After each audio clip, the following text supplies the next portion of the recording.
Hello everyone, Nurse Mark 26 here, and in this video we're going to discuss about levels of prevention and roles of nurses. So in levels of prevention, we have three types. We have primary, secondary, and tertiary. In primary, we have health promotion and illness prevention.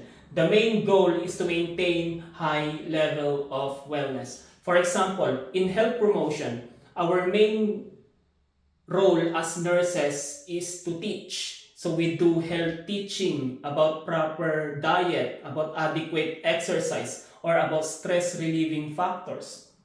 In illness prevention, an example of this is immunization or vaccinations in the community, smoking cessation program. So those are all illness prevention. To maintain high level of wellness, meaning our main client here are healthy individuals. Healthy individuals. They don't have diseases yet. So your client here can be an individual, family, community, or groups of individual. So you can do primary level of prevention in home or in the community. Next is secondary. Our main goal here in secondary level is early detection of disease. Our main client here are clients with risk factors. Risk factors. So for example, an example of secondary level of prevention are early self-screening. So breast self-examination or testicular self-examination, or even colonoscopy for people who are older than 50 years old because they are at risk of developing bowel cancer. So here in secondary, you can perform this in clinics and hospitals as well. Next is we have tertiary. This is rehabilitation, health restoration, and palliative care. The main goal is to help individuals move to their previous level of health or to the highest level they are capable of their current health. Meaning our main client here are individuals who have diseases. So you see the transition from healthy to having risk factors to clients having diseases. So here in tertiary, rehabilitation and health restoration. For example, a client has been admitted to the hospital due to vehicular accident and he sustained a fracture of the tibia fibula.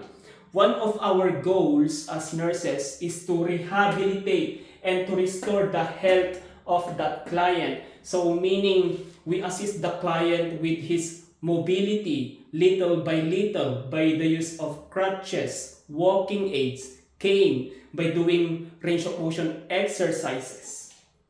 Palliative care. This is common in care homes and hospice. This is end-of-life care. So our goal here is to make the client comfortable. So these are dying clients. We give them medications like midazolam or morphine to keep them comfortable.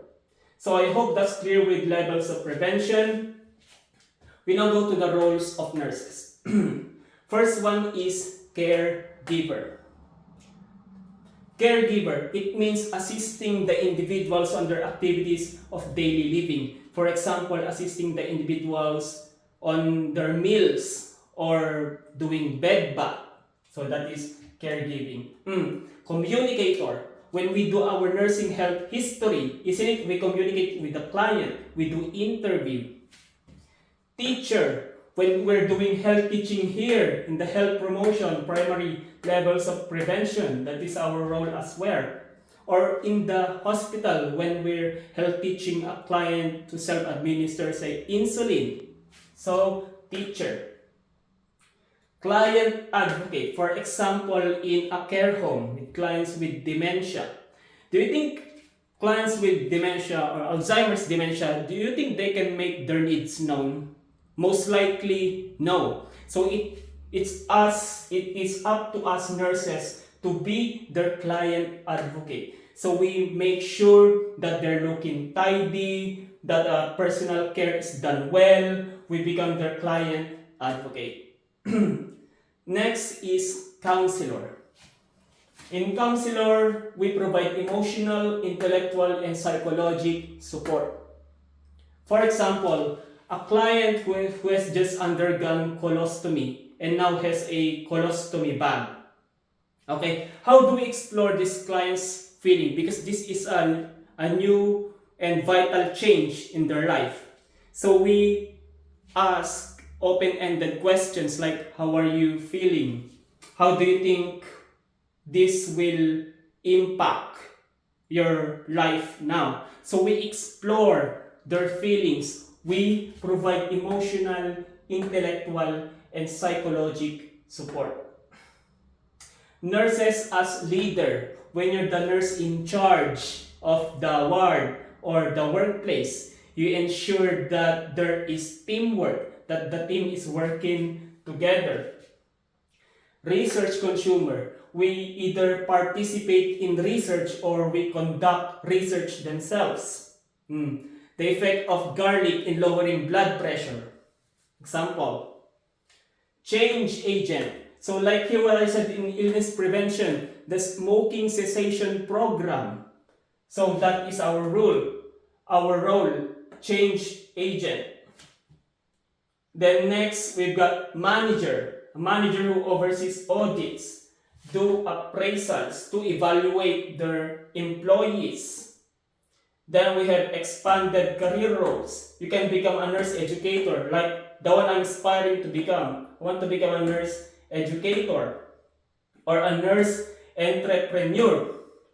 So those are all of the roles of nurses. Quite a lot, isn't it? Now, that's all for the video. It's very brief, but yeah, I hope you learned something from our video. In the next video, we will be discussing about laboratory values. Okay, so that's all for now. Nurse Mark 26 signing